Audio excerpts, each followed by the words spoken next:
Recent news, local Texas farmer struck oil. I just found oil in my ranch. With all this money, I can finally leave this stupid ranch and live somewhere luxurious like Houston or LA. I could have a mansion with nice cars, a private jet, a hot tub, and maybe I could even buy a wife. Uncle, have you heard of the news? I've struck liquid gold. Our family is rich. We can have whatever we want and finally live in style. Yes, I'm so proud of you. We can live a luxurious life, but don't forget, this wouldn't have been possible without God. What will you give in return? What? Why would I have to give any of my money to charity or to the church? I served my hard labor on that stupid ranch for 23 years. I've given more hard labor than most people give. Isn't that enough? This money is for us, remember?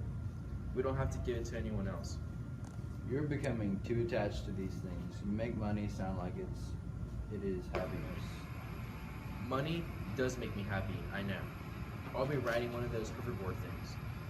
No, Marty, I'm talking about true happiness. God is the reason you have this money. You should be worshiping Him more than ever. I'll go to the church on holy days of obligation. Don't worry. You're supposed to go every Sunday. You are obsessed with your money, that it will be the end of you. What will you do with your money when you die? It will be inherited by my children, of course. I can die knowing that my children will be rich and happy.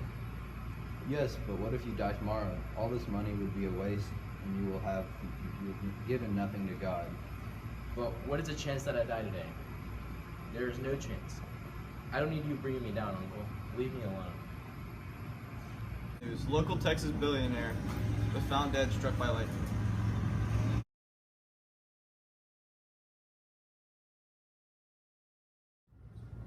And Jesus said, "For the kingdom of heaven is like a landowner, who went out early in the morning to hire his workers for the vineyard. He agreed to pay them a denarius for the day and sent them into his vineyard. About 9 in the morning, he went out and saw others standing in the marketplace doing nothing. He told them, 'Go and work in my vineyard, and I will pay you whatever is right.' So they went. The landowner went out again at about noon and about 3 in the afternoon and did the same thing. About 5 in the afternoon he went out and found others still standing around. 'Why have you been standing here all day long, doing nothing?' Because no one has hired us. 'You also go work in my vineyard.' When evening came, the owner of the vineyard said to his foreman, 'Call the workers and pay them their wages, beginning with the last one's hired and going on to the first.' The workers who were hired about 5 in the afternoon came and each received a denarius. So when those who were hired first, they expected to receive more. But each of them also received a denarius. When they received it, they began to grumble against the landowner. 'These who were hired last worked only an hour, and you have paid them equal to us, who have bore the burden of work and the heat of the day.' But he answered to one of them, 'I am not being unfair to you, friend. Didn't you agree to work for a denarius? Take your pay and go. I want to give the one who was hired last the same as I gave you. Don't I have the right to do what I want with my own money? Or are you envious because I am generous?'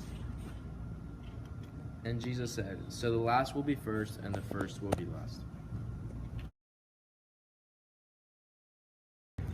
Jesus was walking down a path on the way to Jerusalem, on the border of Samaria and Galilee, when he was approached by 10 leopards.